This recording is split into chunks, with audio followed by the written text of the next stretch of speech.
So on today's podcast, I have my powerlifting coach, Charlie Keane. So myself and Charlie have known each other for 2.5 years, having had a lot of help from him in terms of my programming for the last year or so. But I will hand over to Charlie to talk a little bit more about how we first came to working with each other. Hi, so I'm Charlie. As Todd alluded to, we met in sort of May 2017, which is when you said you did your first powerlifting competition. Our first interaction, if I recall, was through a Facebook group for the division of the country in the powerlifting you were competing in. And if one can look like a deer stuck in the headlights through Facebook messages, that's kind of the vibe that I was getting. And so I just felt that I had a sort of a rough introduction into the sport myself in my first competition. So I thought it's time to sort of do my bit and help someone have all of the stuff that I didn't have, just the guidance for the right things. And so then we went into your first competition. How was that as an experience for you? It was great to finally tick it off the training bucket list, so to speak. Like I'd said for ages, I'm going to compete. And in my head, I was always like, I'll wait till I'm a little bit stronger. No, I'll wait till I'm a little bit stronger. And to be honest, everyone says it when you speak to them as a first timer at a meet, but literally no one cares what you lift. No one's sitting there, unlike other sports where, for example, you obviously are competing against other people, but no one cares what you lift. And it's genuinely such a welcoming and unique sporting environment to compete in. So it's great to finally tick it off. And my only a bit of advice to myself looking back is I definitely should have got it done sooner. No, you're definitely right about that no one really cares. I mean, like everyone is having a very similar experience to the one you're having. They're thinking about all of their lists and getting everything else done. And if they're like thinking about you, then they're wasting energy that they should be channeling elsewhere. So, but as I say, no one cares. It's all, especially in the first comp, you've got that unique opportunity to crack on and have the experience the way you want to have it. So how do you yourself get into powerlifting in the first instance? What is your why for getting into powerlifting? Whether it's you being a coach or you being a competitive powerlifter yourself? Well, I started lifting weights generally, I think, in my second term of my first year at university, because I thought that was what was going to make me absolutely irresistible to women. Sadly, that's not materialized, but I've kept on having fun, and so I've just kept on doing it. And then it sort of became a thing where I was doing a little bit of Thai boxing with the university club, but I was very, very, very light, very skinny, and I wanted to just do something that might help improve my performance and help me kick people harder mostly. But it eventually became that I enjoyed the weight training more than the kickboxing itself. So I sort of started doing less and less kickboxing and more weight room training until it was almost completely lifting, because that's what I enjoyed more. And then eventually through that, I discovered that powerlifting as a sport or competitive activity was a thing. I thought, hang on, this is perfect. This is like lifting weights, but is a competition. This is exactly what it is about. And so, I've been in this abusive relationship with the sport ever since about early 2016. And we chatted off air and obviously spoken a bit in between the meet and whatnot. And we mutually decided, or you came up with the idea that the theme of this podcast was going to be powerlifting for the non-powerlifter. So to people who've heard me chat about that on social media and have thought, what on earth is he banging on about? How do you differentiate between powerlifting as in the sport and powerlifter, which you describe as an identity? Well, I think it's basically a way of framing doing the same thing. I mean, so both if you're doing powerlifting or a powerlifter as an identity, you will end up at some point on a competition platform doing 3 squats, 3 bench presses, and 3 deadlifts. The way that it's framed, though, makes a difference to how you approach your training and everything that is not the competition. because the amount of time you're competing in, like actual time is very small compared to the amount of time you actually spend training for said competition. And so the reason why this idea came to me was just in the way that you have some of your own ideals and philosophy about training that would in some sense not make for the ideal powerlifting performance or be an ideal powerlifter, as in to strictly maximize your total on the squat, bench press, and deadlift. But still, you want to participate in that activity on your own terms. And so in that sense, I make that distinction of the powerlifting as an activity, as a thing that you are doing or working towards, or as a powerlifter as a thing that you actually are. And there are a whole bunch of behaviors and things that would come with that identity that wouldn't necessarily come through it from the lens of an activity, if that makes any sense. It does. And just to sort of clarify for those people who perhaps don't know me personally, what sort of programming implications or examples can you specifically give about how I view training and how I like to perform the lifts versus what would be ideal for someone coming to you and saying, look, I want to be, I don't know, the best power lifter that you could make me? Okay, so with your case, it's mostly that I always have it in my mind when I'm thinking about your training, in that it's something that you wanted to try out and something you're getting involved in. But I know that you have a very, very broad spectrum of sort of athletic or performance interests beyond just doing 1 rep max squat, bench, and deadlift. And as well, and not only that, as a sort of a broad scope thing, and the broad scope implications are that I might not, or one might not, be so specific in their training in terms of like the use of the competition movements at varying intensities and volumes is one example. But then again, also other things about, say, your stubborn refusal until very recently to even consider using a belt in your training or in competition. Because if you were coming to me and saying, I want to be the best powerlifter I can be, that essentially means like I want to have the best total of the squat, bench, and deadlift on the platform. And that means if you're not using a belt in that context, and all of your competitors are, you are just handicapping yourself. And as I say, you're not even bringing your knife to the knife fight, let alone the people who've got the gun at the fight, so to speak. Yeah. Does that make sense? Yep. Just lost. You might also. I was going to say, just lost you ever so slightly there.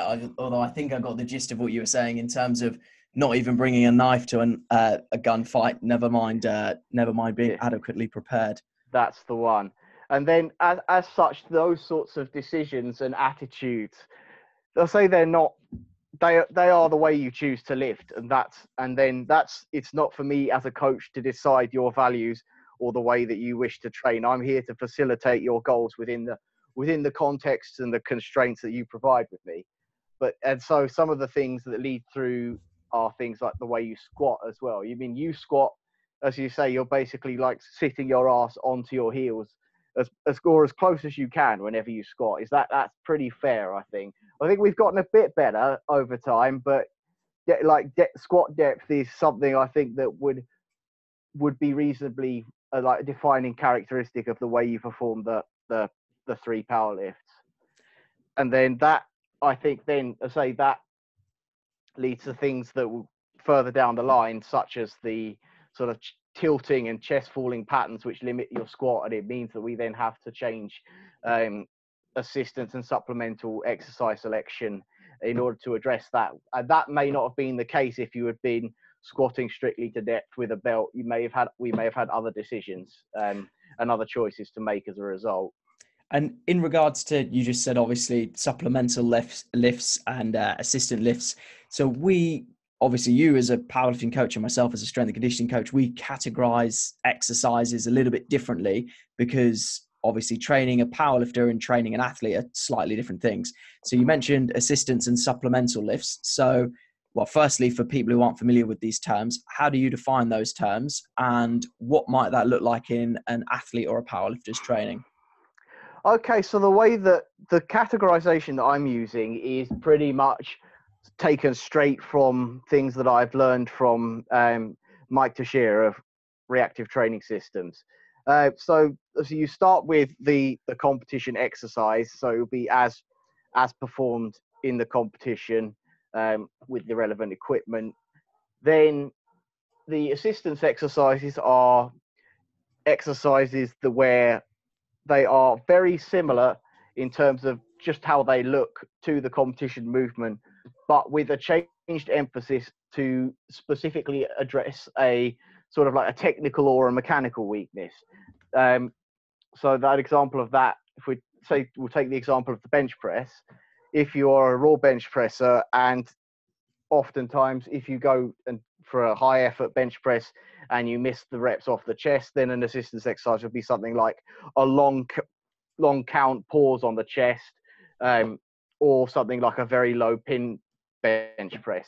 To say we're looking mostly at addressing the movement in that category, which contrasts with something with the supplemental exercises, which are more sort of muscle oriented, where it's would be more like close grip bench press or a low incline bench press, those kinds of movements that would make the engine bigger for that particular lift, and then you use the assistance exercises to tune up the engine and get more power out of it. And we sort of chatted after the meet just gone, which we'll get into in a little bit more detail later. But you posed the question to me sort of half rhetorically saying, did we get the good results we got because of how I adapted to the strength or the peaking block in the weeks immediately prior to the meet? Or was that hard work the result of the vicious hypertrophy program you put me through a few months earlier? I love your choice of adjective there. I think it was sets of 10 on tempo squats. I can't believe you. I could do nothing else but commend your effort, and the results seem to have shown, So, to be fair.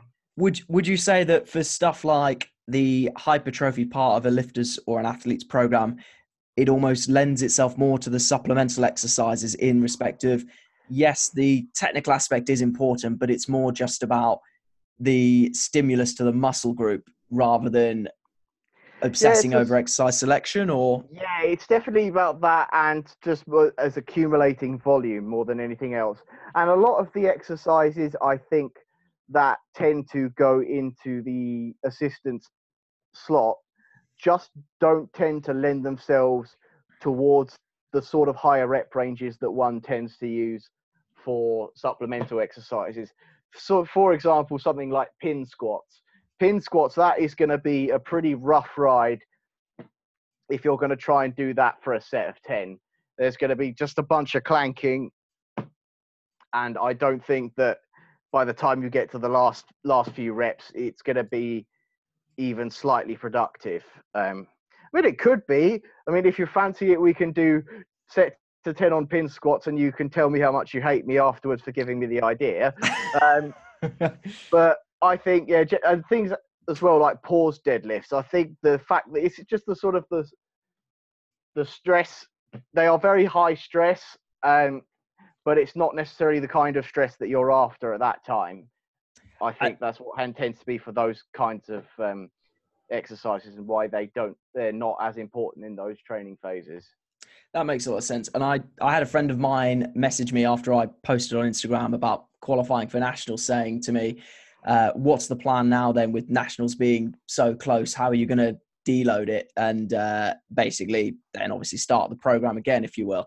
And whilst I'm not the brains behind the operations, I said about having to try and avoid adaptive resistance in terms of not jumping straight back into what we've had so much success with of late. For listeners who aren't familiar with the term adaptive resistance, do you want to explain, one, what the term means to you, and two, what that means in terms of when you've got longer blocks of training and trying to avoid running into adaptive resistance? See, this is where I start tripping up, because you've actually got the formal education in the subject and in strength and conditioning as a whole, whereas I'm a nerd that read some books and you trust me for some reason. So really, what my understanding of it is that we've exposed you to a very similar stimulus in terms of the sort of a training microcycle repeatedly over and over in the build up to this competition that you did. Now eventually, like, the body adapts to any stress you put on it. You either adapt or you die. Thank you. So I mean, that's just probably not something you should aim to be thinking about when you're fighting training. Adapt or die, unless your name is like Ivan Drago or something like that. But yeah, eventually things stop working. If things didn't stop working, we would all do the starting strength, linear progression, or something in that similar sort of class of programs, and ride them all the way up and be squatting 500 and benching 300 in a year and a half or something like that. Someone's going to do the maths on that, on how the rates of progression work. I don't know. I'm making numbers up, but you see the point. You see the point. Eventually, you adapt to something and it doesn't work anymore. So something has to change. But the question is I think that if you take enough of a break away from something, you do sort of resensitize to it a bit. And then you can, so that's the idea of what we're going to sort of go through forwards. We're going to take a little bit of time to resensitize and then get back after it. One of my favorite strength coaches has a brilliant way of simplifying things, much like you do, but his name's Dan John, and he literally just calls it same but different exercises. And he say, let's say you've done a lot of bench press, then maybe you go to a wide grip bench press for a while, or maybe you go to an incline press. Which I think is just a very simple way of avoiding adaptive resistance. You mentioned there about linear periodization, and one of the biggest impacts you had on my training compared to when I was writing my own programs was a switch over to an RPE-based style of training rather than using what's commonly used, which is just a percentage of 1 rep max. For listeners who aren't familiar with the RPE system in terms of how it might apply to strength training, do you want to give a little bit more background on, well, firstly, what it is, and secondly, why it might hold some distinct advantages over, say, simply using percentage of a 1RM? Okay, so RPE as a concept was first or initially developed in the context of aerobic training by Gunnar Borg. And it was on a 6 to 20 scale, and that was to be used for gauging the effort levels of a given session of aerobic work. The idea was that the scale would mean you would multiply that effort level by 10, and then that would give you a rough approximate heart rate that would line up with that kind of intensity of work. So 20 being the top of the scale, and so 200, like max heart rate, is sort of where it lines up. And then somewhere along the line, a person who I've mentioned earlier on, Mike Teixeira, came over and mapped this concept over into resistance training, and specifically into powerlifting, in that we have a way to assign a numeric value to the effort required to complete a given set of an exercise. So typically, like, if we go backwards from the top for the RPE scale in the context of powerlifting. So an RPE 10 is a maximum effort. You could not have completed any more repetitions. 9 would be you finish the set and you could have done 1 more repetition. 8 is you've got 2. 7 is 3, and then anything less than a 7, and things start to get a bit fuzzy. But that's the utility lies at the top of the scale. And you can also have half RPE increments where there's a certain degree of uncertainty on how many reps that you could have completed. And in terms of using RPE in athletes training, do you think, or let me think of a better way to phrase this question actually. So with some of the youth athletes I've been working with over the last couple of years, I've introduced it as a means of making them more mindful about how difficult an effort was, and trying to get them to understand that the adaptation comes from the intensity rather than a specific weight on the bar. Right. Obviously, this comes with its own problems in the sense of, for someone who's newer to training, you'll see them do an effort and they'll write down, I don't know, a 9. And you're looking at them and you're looking at the effort thinking, it wasn't really a 9. But obviously their newness to training, for want of a better word, means that RPE might take a while to calibrate. Yeah. How would you go about either framing RPE or introducing it, or maybe not even using it at all, in terms of just getting a gauge on how intense your athlete is finding the training? Well, the thing I think it is most important to realize about RPE, and the thing I think a lot of people who sort of wave their hand away at using RPE in their training, is that it's always there, whether you measure it, number it, think about it or not. There is always a certain amount of effort that it takes you to complete a given set in your training program. All that the RPE is doing is now actually asking you to think about it. It's literally just going one step further. That's the main thing. When you realize that you'll see effort is necessary to train, effort is necessary to complete a set, and now all you're doing, it's there. It took that certain amount of effort, but now it's just asking you to just go a little bit further and say, but how much? It's just that one step beyond. Yeah, that makes sense. And you mentioned in the initial origins of RPE, if you will, coming from energy system type training and almost trying to shortcut the need for a heart rate monitor, in the sense of, if you know where your effort level lies, you can just multiply by 10 and get a rough estimate on your heart rate. And in terms of technology in training, I remember I once sort of asked your opinion about velocity-based training. So I'm sort of going to do that again now. Okay. Do you think that velocity-based training is overrated for powerlifting? Yes, unequivocally, yes. I think you can go and look at a bunch of the stuff that I think it's Chris Duffin, or maybe even Mike Zordos and Eric Helms have done, but they've looked at, they've done studies, or at least someone has, and as I say, this is where I start spieling off, is the correlation between your bar speed and your velocity is pretty much 1-to-1. I think there's something like the R value is something like 0.98. There's basically like no distinction between the two. I think the thing is that some people, they find some sort of comfort in the bar speed or the velocity because it's objective in some sense. And you can't see me, but I'm doing like the air finger marks when I say objective. And it's true, it is objective because it gives you the speed that you're lifting at. But I think that often that misses out on a lot of the picture. Whereas when you use the RPE instead, it captures the subjectiveness is where its advantage lies, because that then captures all of the sort of the intangibles about your state when you're training. That's like your sort of your mood, your stress, your energy levels, and that's something that you can't sort of even begin to pull out from a open barbell or a tendo unit or something like that.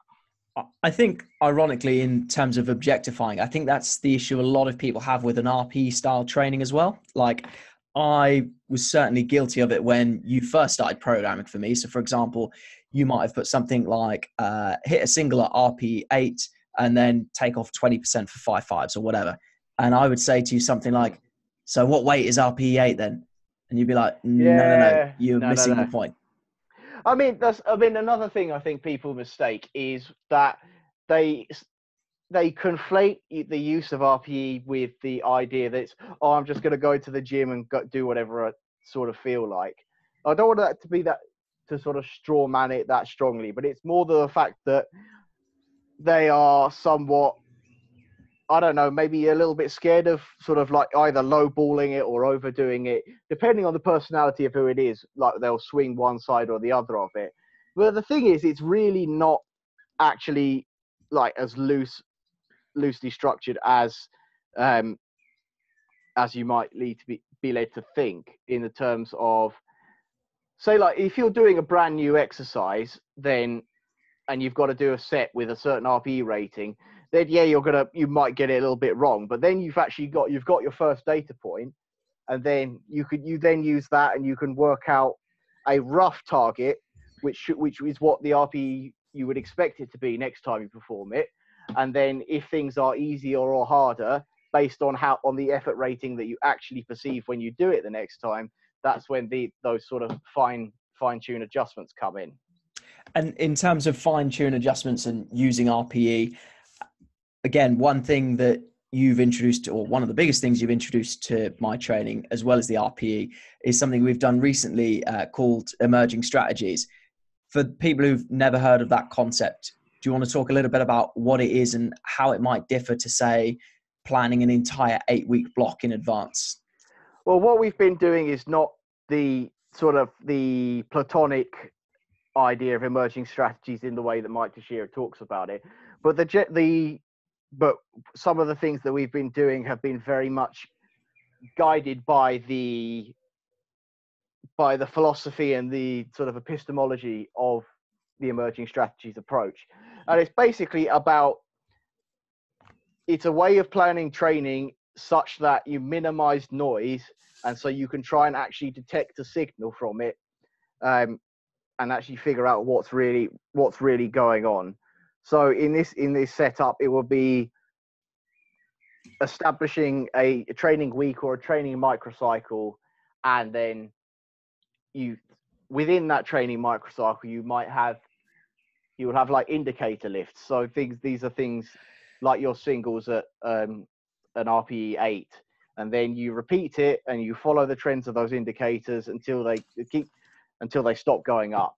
There's a whole, I think I could, that's as a rough concept of what it is. It's about simplifying the training down as much as possible in order to sort of pick out actual signals of things that you're responding to. I could ramble on for a whole other episode about that, so I'll stop there for the time being. And at risk of potentially diving down the rabbit hole too much, how easy or how difficult do you think it is to apply an emerging strategies type approach in sports where inherently there are going to be a lot more noise? So for example, in powerlifting, the only noise you have to contend with is that of your own training program, in the sense of you can control a lot of the controllables when it comes to frequency, intensity, etc. Whereas if, let's say, you were using an emerging strategies type approach to, let's say, rugby or football, when you've now got a lot more noise in the system in terms of the weekly game, how difficult that is. Do you think that's just a non-starter, or do you think there is potential if you accept the constraints of that kind of approach in that context? That's a really good question. I mean, I don't see why there's a reason why you couldn't try it. I mean, fundamentally, you're still doing training, right? So why you would necessarily want to make a whole bunch of undulations in an already chaotic system or a chaotic setup like you would in a team sport such as rugby or football, just to add more chaos on top of chaos wouldn't necessarily make any sense to me. But it's even worth considering that the concept of emerging strategies does not originate in powerlifting. It came to Mike Teixeira through Derek Everly, who in turn worked and is still working with Anatoly Bondarchuk to this day.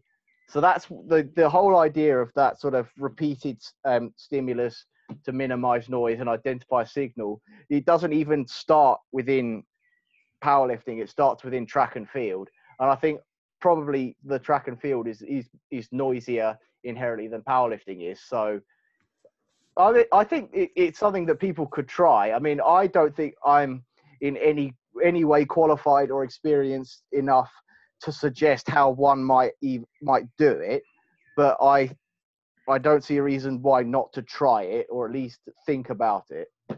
I suppose one of the things that springs to mind for me in this is that in powerlifting, there are probably 3 metrics you care about in the sense of emerging strategies. So, for example, what your RP8 single is doing in squat, bench, deadlift. Whereas if you tried it in, I don't know, let's say tennis, like you might do the speed of the serve, but then a tennis coach could come along and be like, yeah, he's serving faster due to the training, but he's also sending it right down the middle for his opponent to return serve. So I think in my opinion, that would be another. Yeah. It would be a struggle as to what It metric you would would be a use. struggle to identify something like you say in tennis.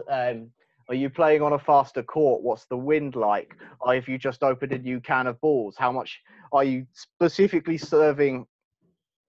As in, I think possibly like in that case where you have sporting um, like indicators that are less repeatable, or as in like less consistent. I think not to say that like the tennis players don't have a consistent serve, but it's harder to measure or to identify when two serves are very similar as opposed to say like two squats or two deadlifts. Yeah, that makes a lot of sense. And I'll be damned if I can remember the name, which is awful because I'll have to chase it up and put it in the show notes. But you touched upon something there in terms of the other variables that are perhaps a little bit out of control in terms of, for example, the wind, balls, court surface, whatever. What are some of the mistakes or off the back of that, what are some of the mistakes you see when it comes to people using technology in training? So, for example, we spoke ages ago and you told me about how you stopped using your Fitbit to monitor your sleep data. Yes. What are some of the downsides of using or being overly reliant on technology in training? Well, the reason why I stopped using, I'll work from that specific example first. The reason why I did that is because it stemmed from a study that was done. I believe I read about it in the Barbell Medicine Literature Review. It was about how it's almost like your perception of how awake or how tired you are matters more than how rested you actually are. Because they would basically had people monitor their sleep. They would wake up and answer a subjective questionnaire about how they felt. And then when it turns out they were feeling great, but then they checked their device and then the numbers on their Fitbit or whichever device you're using told them, oh, actually, hang on, you got like 5% REM sleep and you're only set for 4.5 hours. And they instantly started feeling worse again. And they're like some outcomes for the rest of the period of the study that they were looking at, like declined in that group. So it's the fact that there are some things that you don't really want to know about, because knowing about them one way or the other like can actually have a impact on your outcomes.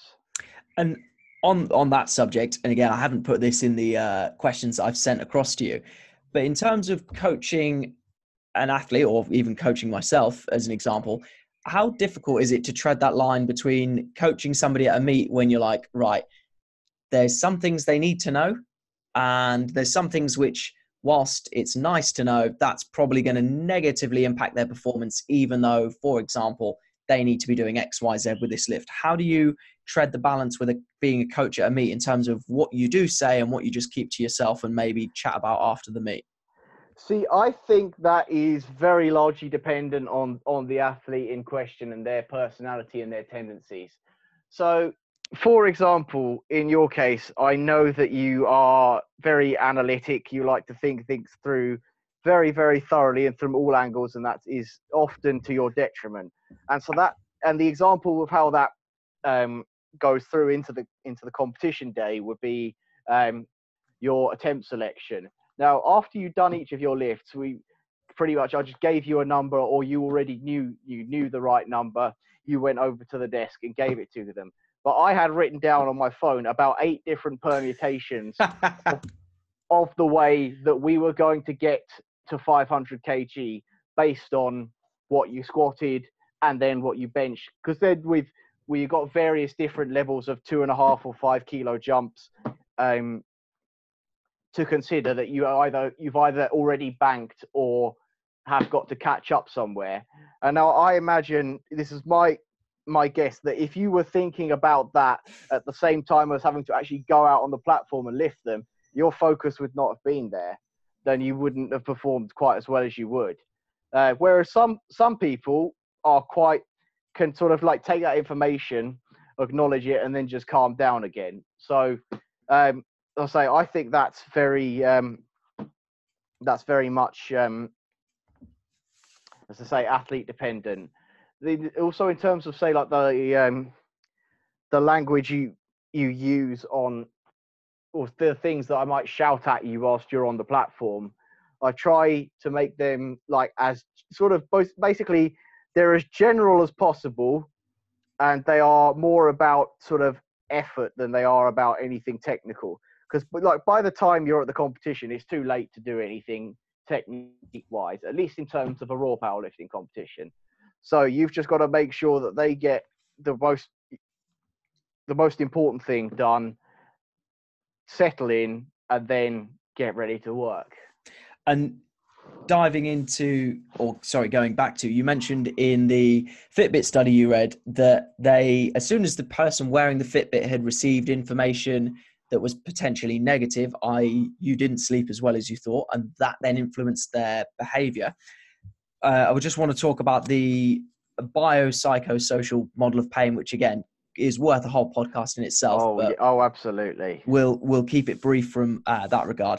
Just So just before you dovetail into that, I'm just very quickly going through an issue of the barbell medicine literature review because it's relevant about the sort of like nocebo from information gathering. The paper was called "Learning One's Genetic Risk Changes Physiology Independent of Actual Genetic Risk." That was by Turnwald et al. In 2018. So this is in a similar way to the sort of like the nocebo sleep studies. This was people being told they either had a certain genotype which either made them more have a higher risk or higher resilience to a certain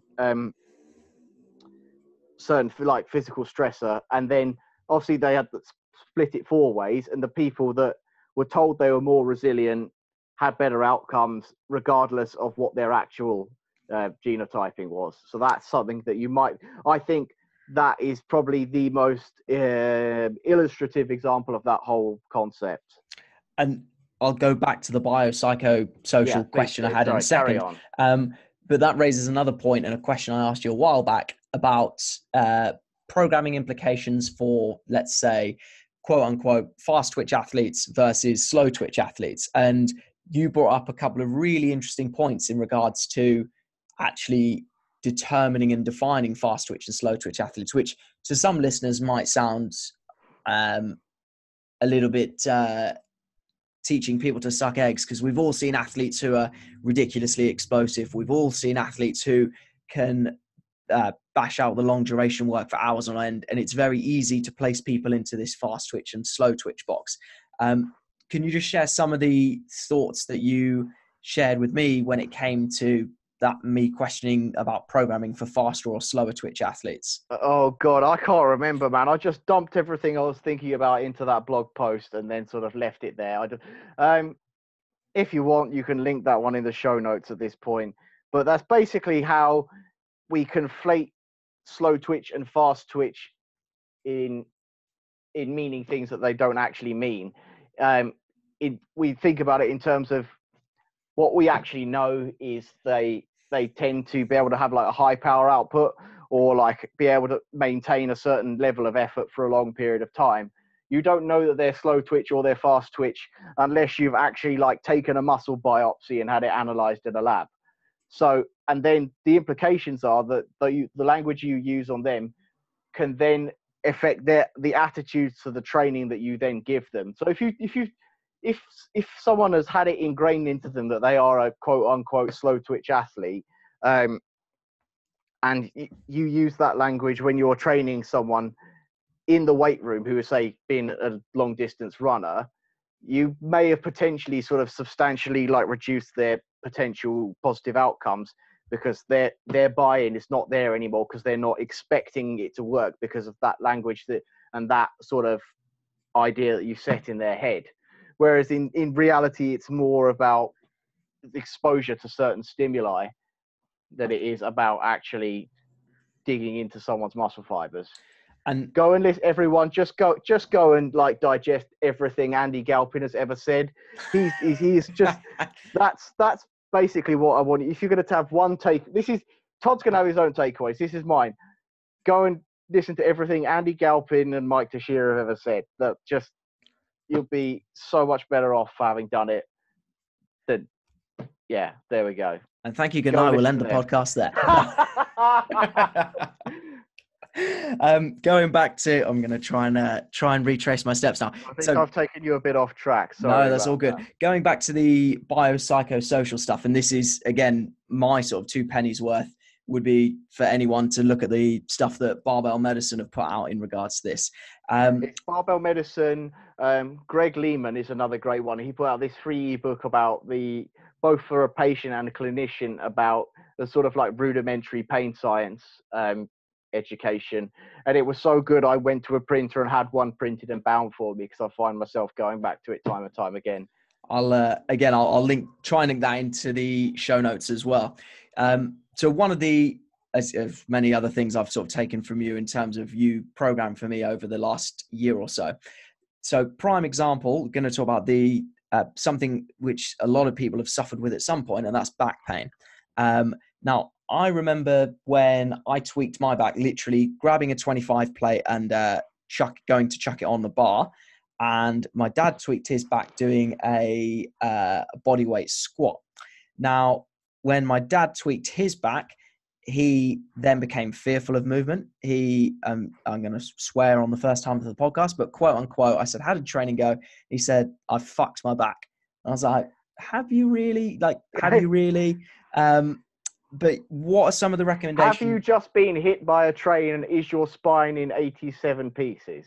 That's what I would call fucked. Yeah. I think let's not get too hyperbolic about it. So and that's part of the sort of the thinking and the treatment. Sorry, I'll let you carry on. No, that's all right. So just I'm hoping you can remember this example, otherwise this will fall flat on its face. So I messaged you and I said, I've tweaked my back. I'm in a fair bit of pain. What do I do, sort of thing? And your response was? It was mostly just about talking you down from the panic about it. Because it's understandable that when you have, or when anyone has, some sort of like tweak or substantial pain experience while training, you panic about it because it's important to you and you don't want to be apart from it. So, but unfortunately, it's the sort of one of the factors that is most strongly correlated with negative outcomes in terms of low back pain is the idea of catastrophization. And so you start with the pain experience in your back and you go, "Oh no, my back hurts. That means something is gone in one of my discs. That means, oh my God, I end up in a wheelchair. I'm never going to be able to train again." And you end up with that whole train of negative emotion. And that seems to substantially worsen outcomes in the long run. And well, on that subject, so a few notes I've got scribbled in front of me, because one of the things you sent me, which again, if anyone listening to this ever suffers a back tweak in training, the first thing you need to do is YouTube Alan Thrall and back tweaks. So interestingly, I literally had to do this with someone in my gym yesterday. It was one of the personal trainers at my gym. The gym that I train at is very small and everyone's very friendly. And he's been like really working on his deadlift, but he's not really like, his weights are not his main thing. He likes to play football and do a bunch of like actual sports as opposed to just lifting iron up and down. And he went for a second rep on a fairly high effort deadlift and then like dropped it. He said he tweaked his back and you could tell he was all sorts of panicking.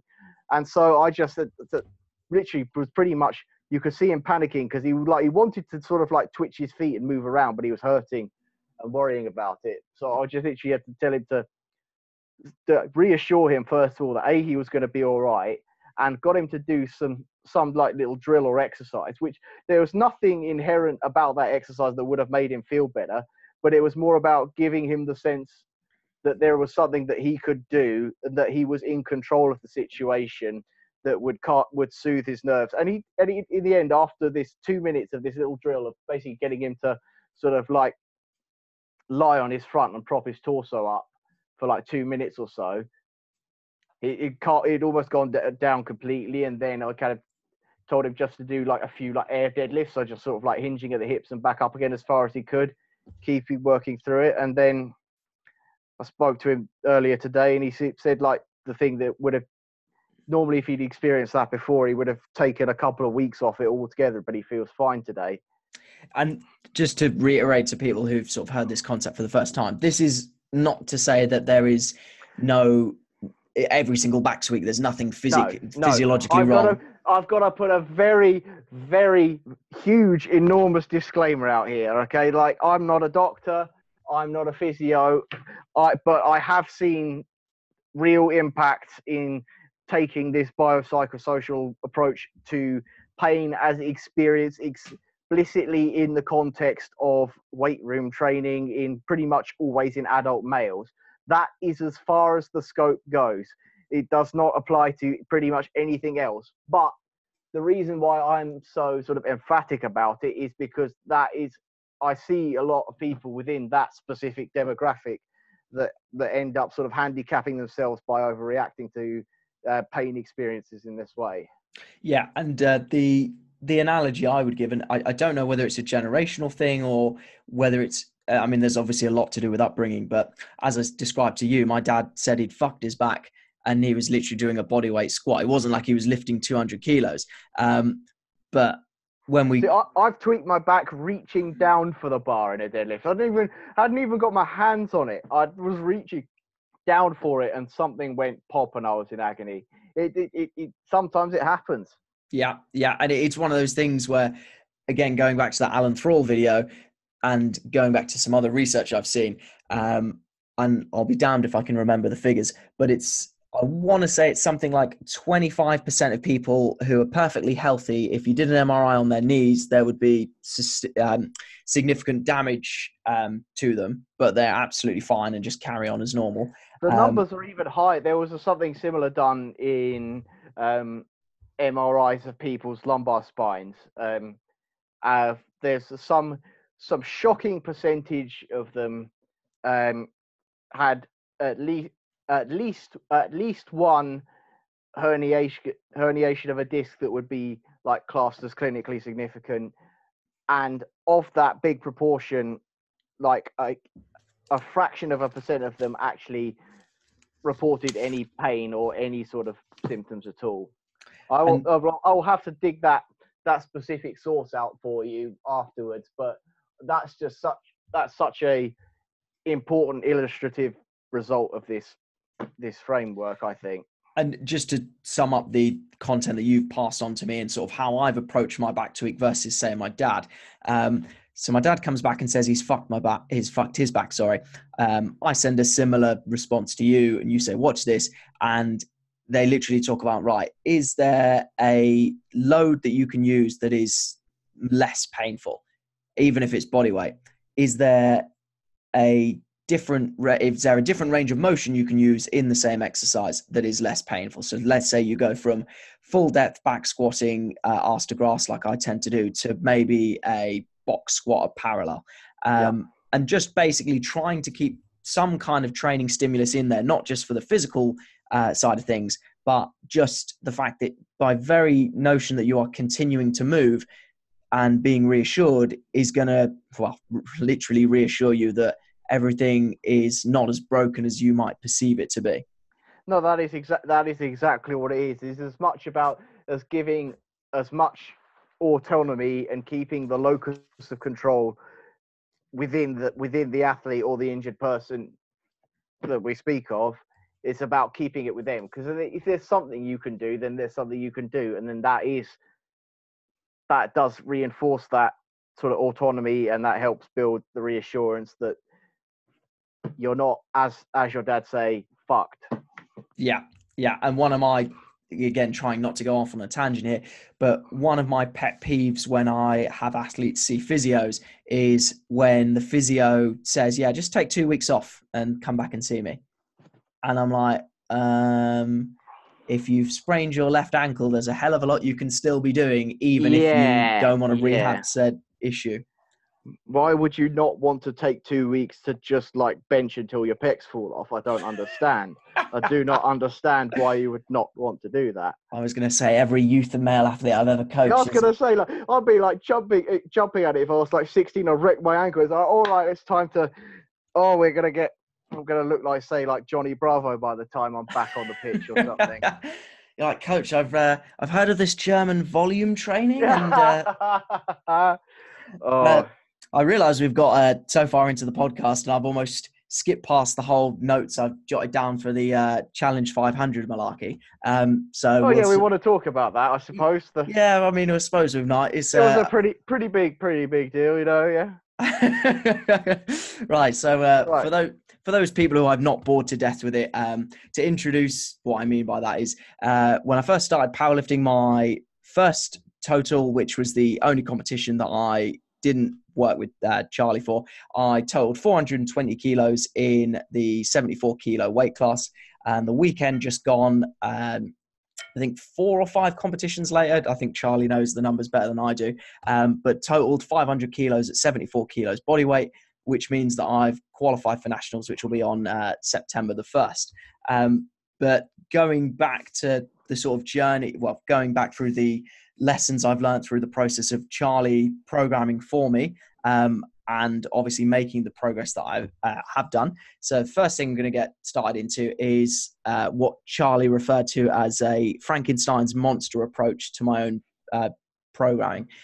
For reference, how I'm familiar with the term to be used is when people, for example, see the need for an arm day or a chest day, but somehow miss out leg day and back day, or they segment the body into body parts like you'll see a bodybuilder do. But when you said that I was Frankenstein monstering my training, so to speak, you weren't referring to body parts. No. What were you referring to?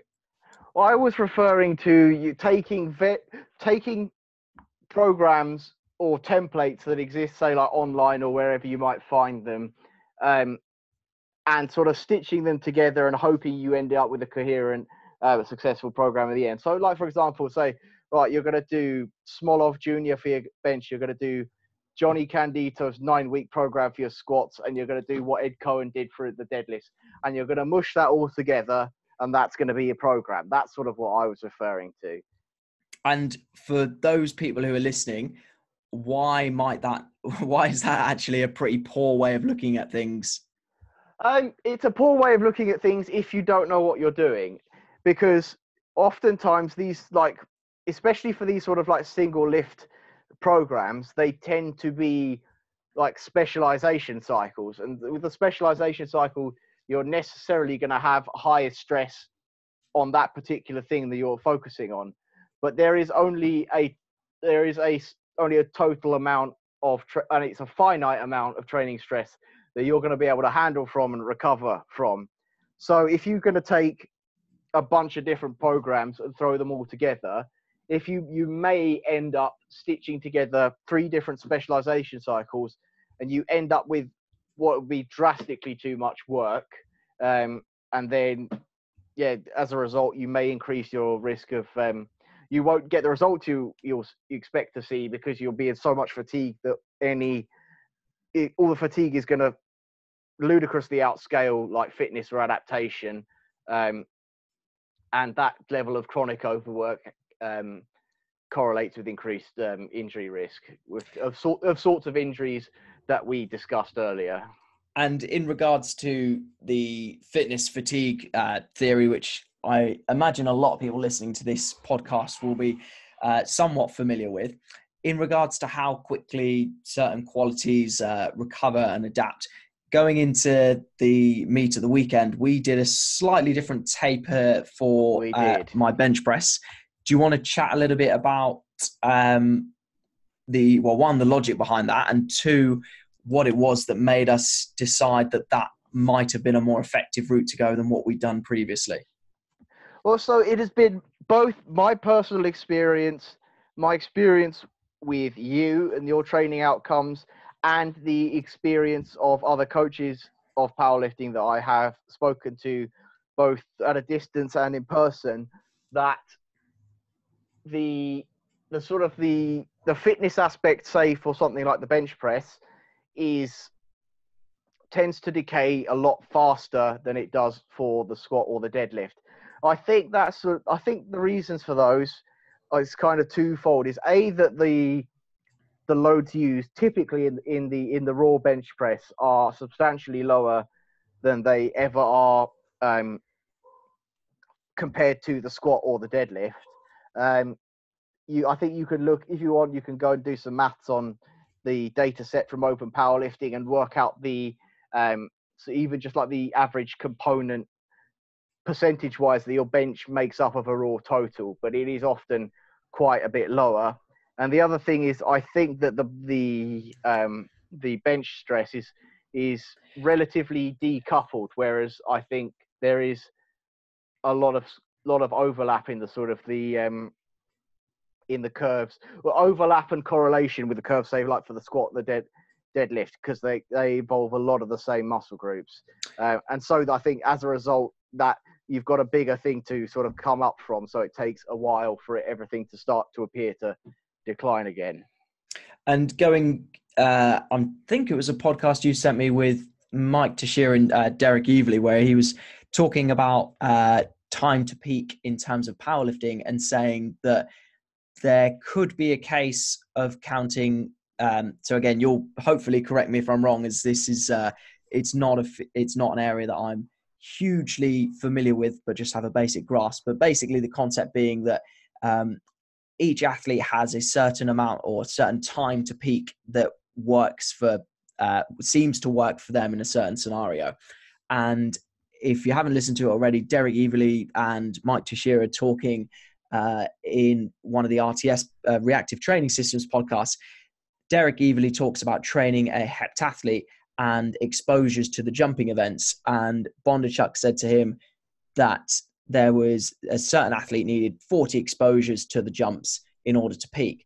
But they didn't realize that the high jump and the long jump are so similar that they count as a separate exposure. So for example, you might need 40 total, but that's made up of 20 exposures to the high jump, 20 exposures to the long jump, rather than 40 each. And he suggested that if you're looking at that for a powerlifting perspective, that a deadlift and squat exposure might be so similar that they count for the same, which again would kind of tie in with what you're saying about bench pressing needing more exposure because there's less there would crossover. be an interesting way to sort of test that out, or at least try and start teasing that out, is if you had someone have first of all train for a full power 3-lift competition, like wash them out before going into a specific training cycle for a push-pull event with no squatting at all, and then you might see if their time to peak on the deadlift changes as a result.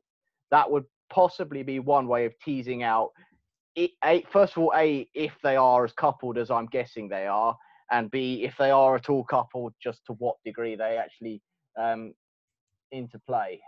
And that's an idea. It's just popped into my head. I think it was stolen from a Quinn Hennick podcast where he speaks about mitigating knee pain or back pain or something like that.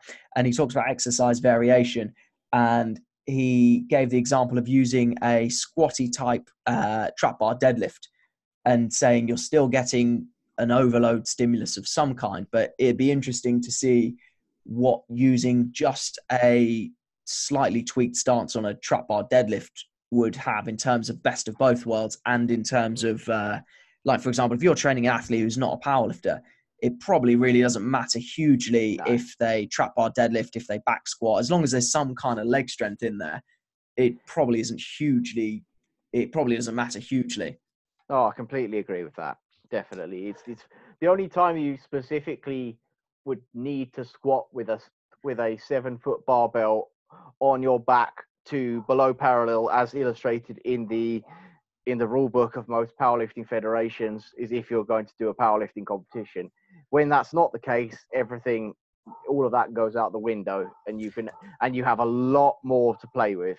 Yeah, and I think ironically, there's people who either fall into two camps in terms of either A, as you said, do you really need the power lifts, or B, if your athletes aren't squatting below parallel, then you're doing a terrible job as a strength and conditioning coach.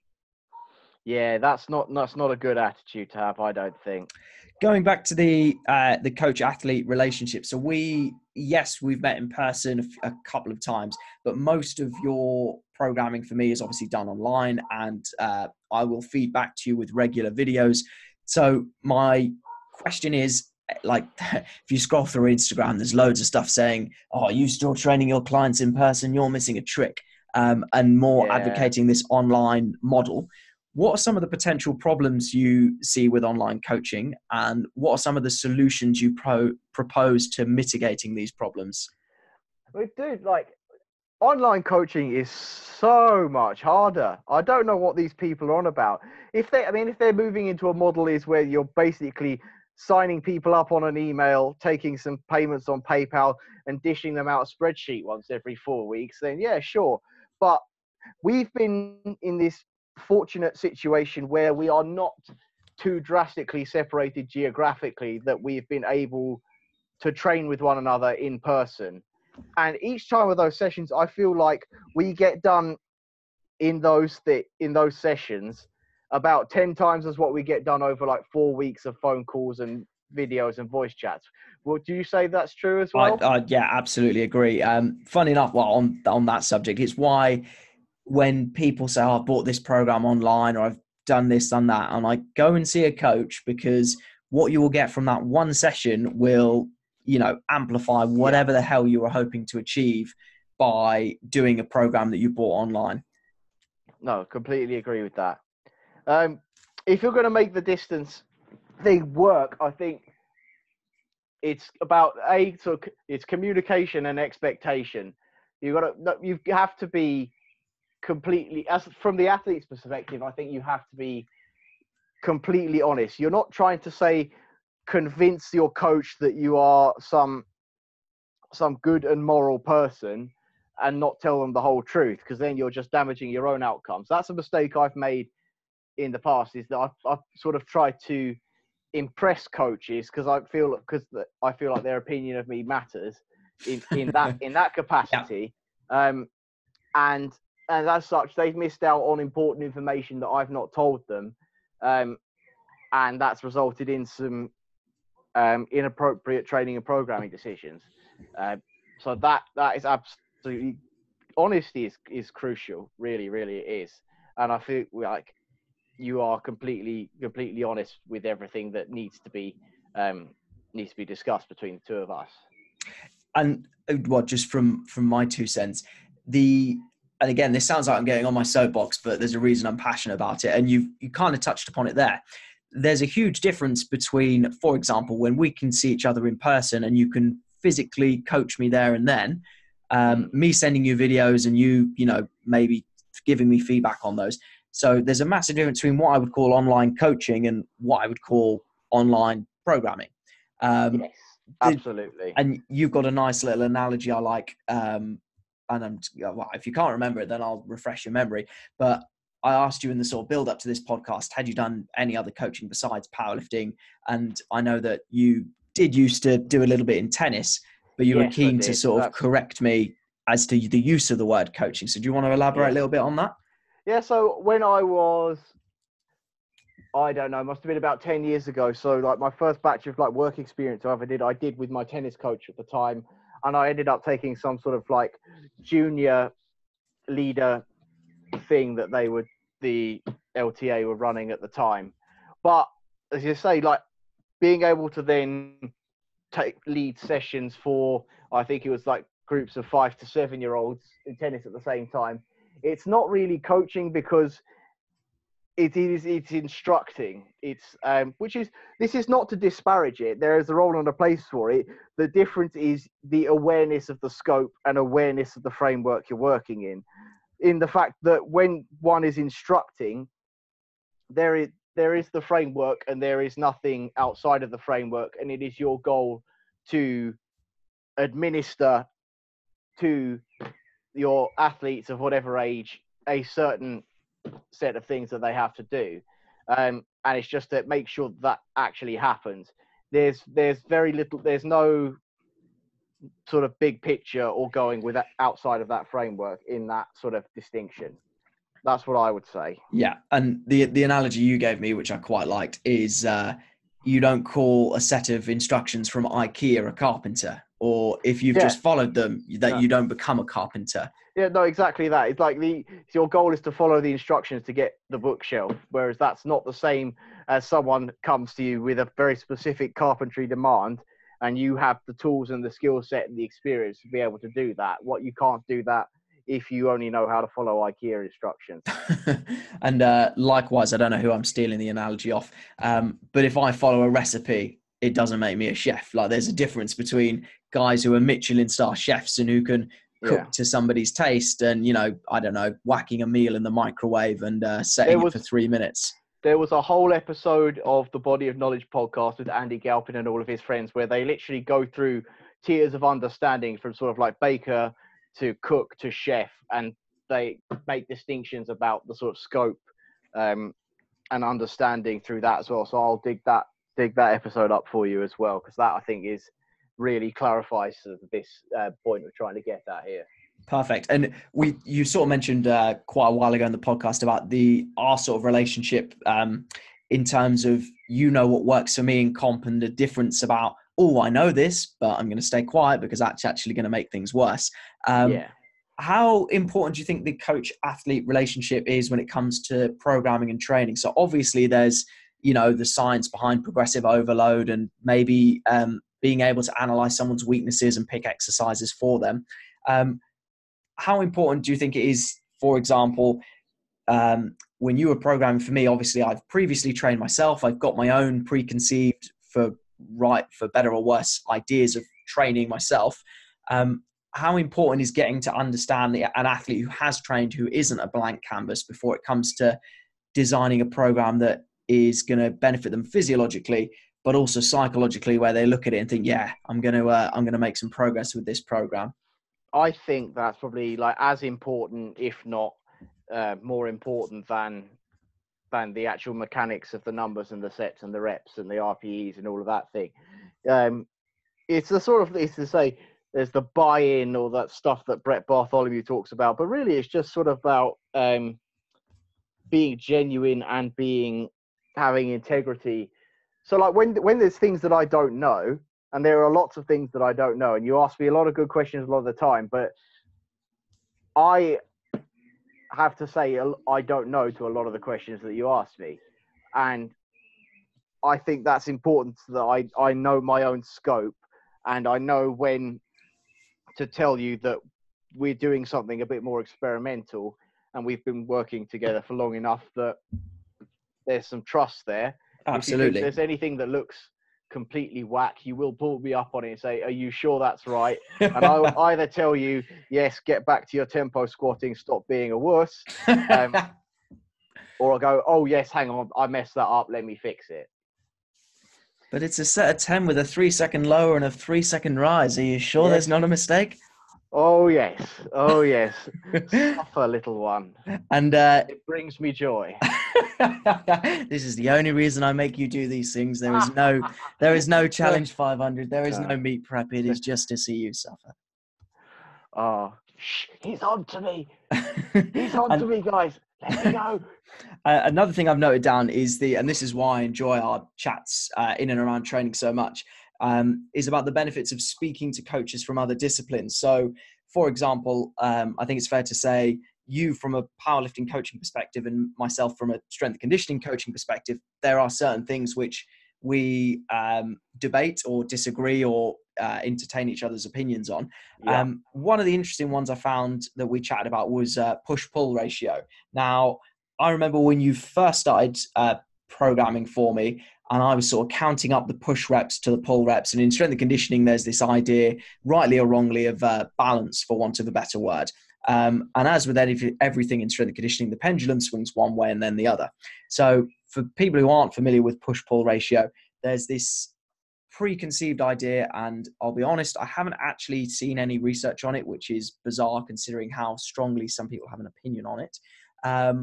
So what is your opinion on balancing out pushing and pulling movements in training, both for the context of general shoulder health and in the context of powerlifting? I mean, so we're talking basically about sort of having a certain level of correspondence, depending on who you're talking to, of say things like rowing movements or base pulls to your bench pressing and your overhead pressing and all of that. Is that what we're getting at? Yeah, exactly that. Okay, so what I think about that is, why would you want to implement would you want to put an extra rule onto your training on top of all of the fundamental things, like, as I say, like fatigue management and specificity and all of that? And there's only two reasons I can think of why you would implement any extra rule on top of that. And they are either it improves your performance outcomes, or B, it mitigates injury risk.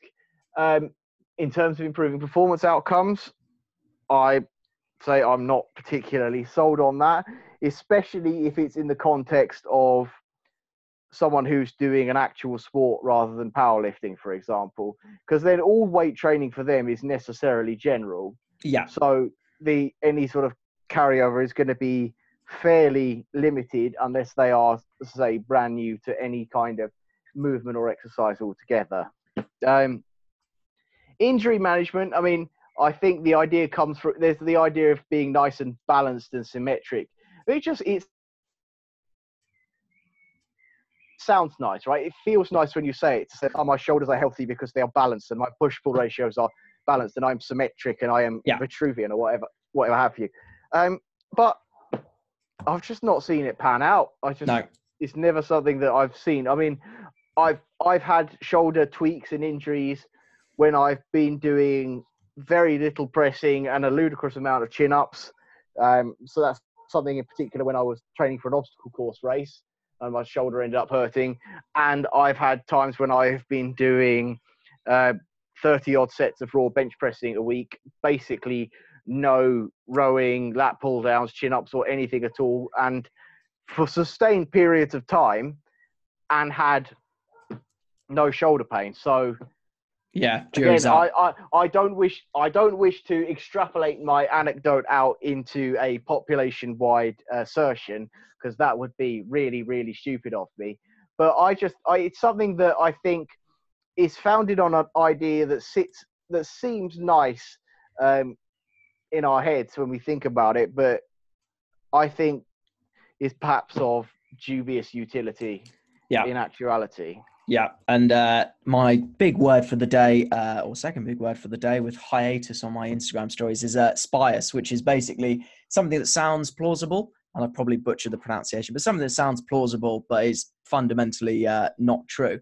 Again, I think I stole it from Andy Galpin when he was talking about Joe Rogan and saying that, no, there is actually not less oxygen at the top of Mount Everest. Please stop saying that. And it's the partial pressures. Anyway, yes, before I waffle on, 3 questions to wrap up. So, okay. First one is, if you could spend a period of time observing any coach coaching their athletes, who would you spend time with and why?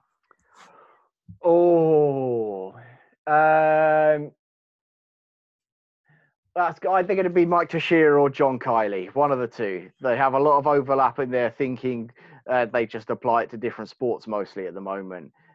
Just mostly because, I mean, again, we could probably go for another episode just talking about the 2 papers and the ideas that John Kiley's put out. But in a nutshell, it seems that he is advocating for a biopsychosocial model of training, is basically the gist of what he's going about.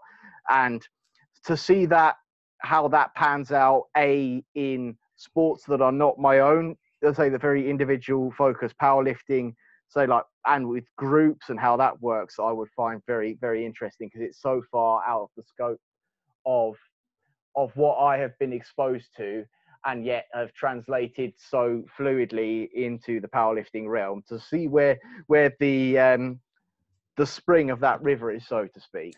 Yeah. And there's just so many research papers I would like, and I'm sure will come out from Kiley and others. Like you've just mentioned there, like in my head, I imagine having 2 groups of people given the same training program. One group, a really coherent group, and I don't know, they've got really strong leadership qualities, and like, I don't know, the captain of the team, if you will, is sort of rallying the troops. Another group who are, let's say, for all intents and purposes, similar athletically, but all come from different backgrounds. There's no group cohesion.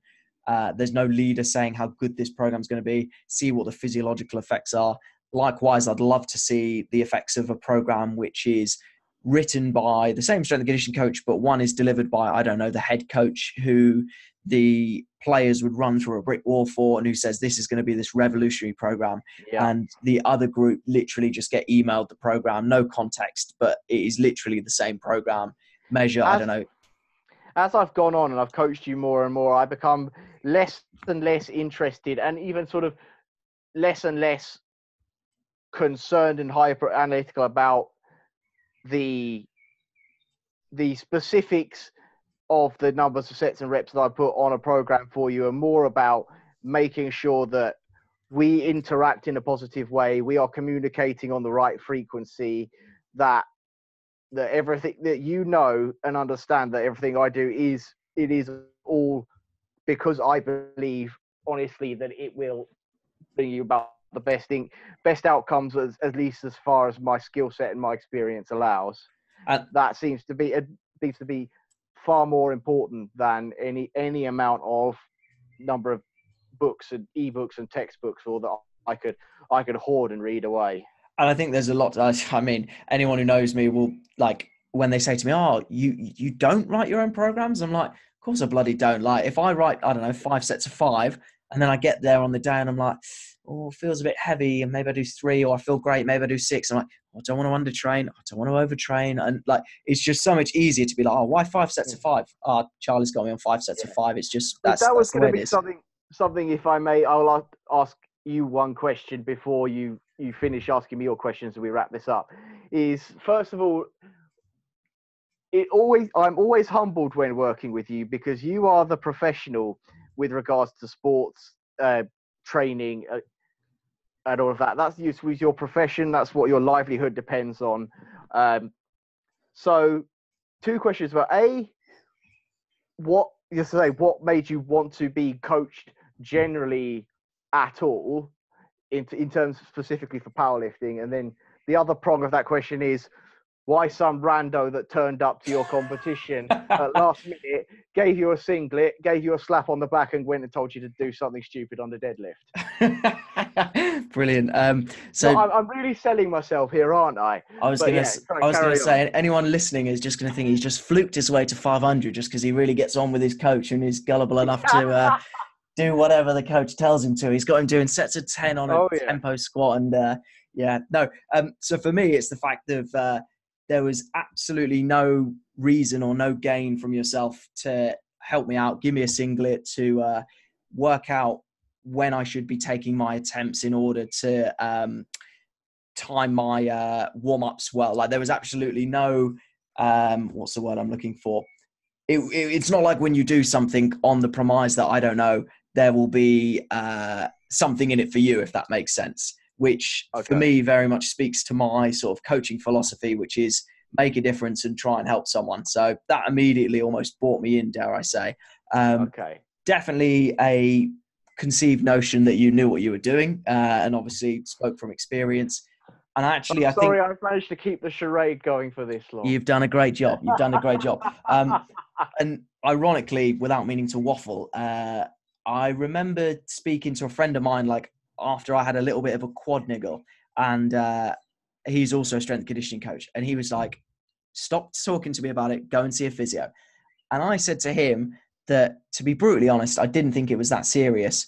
But if I went to see a physio, I would want them to be ballsy enough to say, "Look, I've done all the checks. I think you're going to be fine. But the honest answer is I don't know what you've done." And I would actually respect that opinion more. Even if I'd paid for that opinion, I would respect it a lot more. So the fact that if I question you on something and you generally don't know, you will hold your hands up and say, "Look, this is my best guess, but the honest answer is I don't know," almost makes me value it a lot more, because I think to myself, right, you're not going to chuck something in the training program that you don't have an idea about just to see what happens. No. It's something you've put in there to the best of your experience. So whilst I am a strength and conditioning coach, or if there is something that is truly experimental, then we talk it through beforehand and we agree on it. I won't just dictate to you. No. And equally, even though we have, you have sort of run experience with my training, it's not been, "Oh, I just wonder if this will work, and I've got a sort of studious subject who will willingly comply." It's more, "This is what I'm thinking. Here's why I think it's going to help.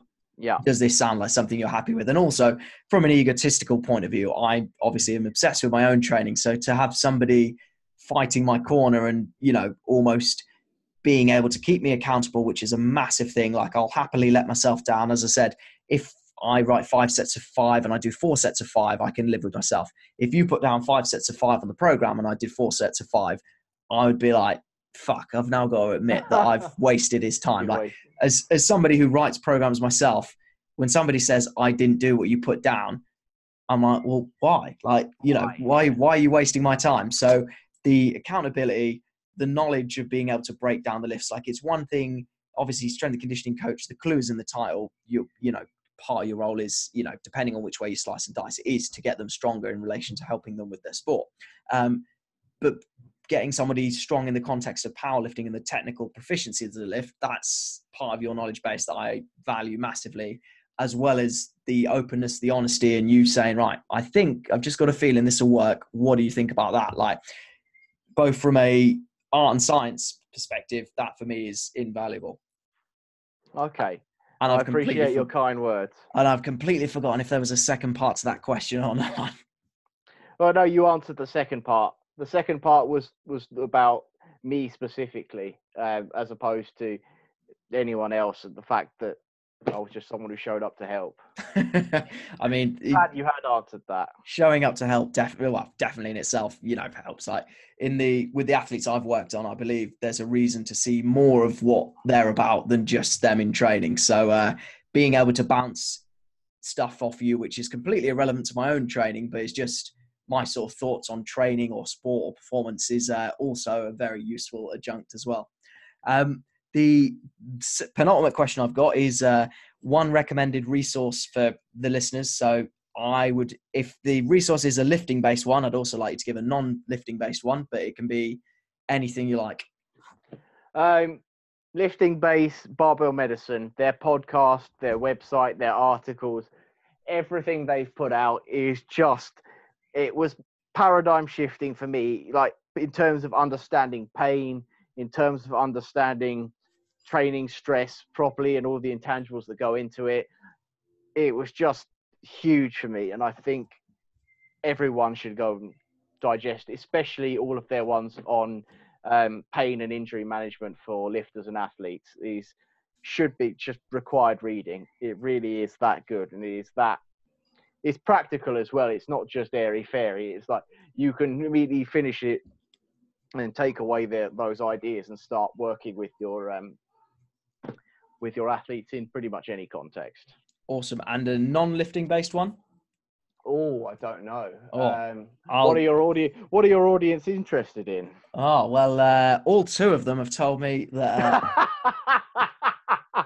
That's just me and you, yeah? Yeah, just me and you. And if it gets to 3 listeners, then my mum will be involved somewhere. No, so I'm gonna make one on your behalf, or a couple of resources that you've recommended to me, which I've dived into. So currently reading, and I hope you can remember the author's name, but currently reading Digital Minimalism, which was Cal Newport. That's the one. Yeah, that's a really good book. So Digital Minimalism is basically not so much about saying abort all ideas that involve technology, but just questioning our best use of technology. And I think, as well as the programming side of things, so for example, I think we get a lot more from the process from you saying, right, these are the hours I will be available. Jot any questions down. If it's serious, WhatsApp me, but let's not have drawn out essays of conversations on WhatsApp, which are unproductive. And likewise, just in terms of getting stuff done rather than spending hours on end on Instagram pointlessly, you know. It's all about in one word, the book is about intent. It's just intent and autonomy. Don't let your intent be sapped away by things that may not actually matter as much to you as you think. Amen to that. Amen to that. Any others you can think of off the top of your head, or do you want me to go to the last question? Go to the last question. If I think of anything, I'll let you know. You can stick them in the show notes. Awesome. And just final question is, if anyone's got any further questions for you based on stuff we've covered in the podcast, how can people get in touch with you? They can't. Basically. I mean, well, they can try. They can try and find me, but if you go so far as to find a way to contact me, then I will answer your questions. But really, why. You can just ask someone like you or someone who actually knows what it's not thoroughly consumed by imposter syndrome and might actually give you a proper answer. That's very humble of you. This is when you realize I put your address on Facebook, Instagram, and Oh, you Twitter, cheeky and sod. people come up with pitchforks and burning blazes and demand to Well, know how you got a if I can model to sell 500 well, kilos. maybe if I can sell them a 1999 ebook on a Challenge 500 thing, then maybe it's worth it, you know. I was going to say, no. Good luck. Yeah, the Charlie Keane Challenge 500 kilo program, adapt or die. Oh, I think I might have to change my blog tagline to adapt or die now. That's gonna be the thing, isn't it? I was going to say, when you see the Challenge 500 kilo program floating about, and that's the tagline, you can take all royalties. It's the other parallel I've made, isn't it? That the idea is that if you're not stressed, you're dead. It's the same thing, really, isn't it? Brilliant. Right. I think that's a brilliant place to wrap up, mate. And thank you very much for... I am grateful that you've allowed me to work with you, and it's always humbling that someone who is a professional, you've worked with me. And it's definitely you've been working with me and not me just administering to you. And I enjoy every second of it. I really do. Well, as I said, the pleasure's all mine, and I'm more than grateful that you've taken someone who literally entered powerlifting just for the sake of feeling somewhat competitive, and now qualified for nationals. Bearing in mind, I've never really, as you said earlier in the podcast, I've seen powerlifting as a tool rather than the be all and end all. But to take someone with that sort of attitude and mindset and qualify for nationals is a lot of credit to you, mate. A lot of credit to you. Yeah. The effort's all yours. I'll give you some numbers and you're crazy enough to get them done. So it's all on you, mate. Well done. Right. Before we begin to sound like a romantic first date, we'll end the podcast there. Thanks very much, mate. Much appreciated. Thank you. Take care, mate. Bye-bye.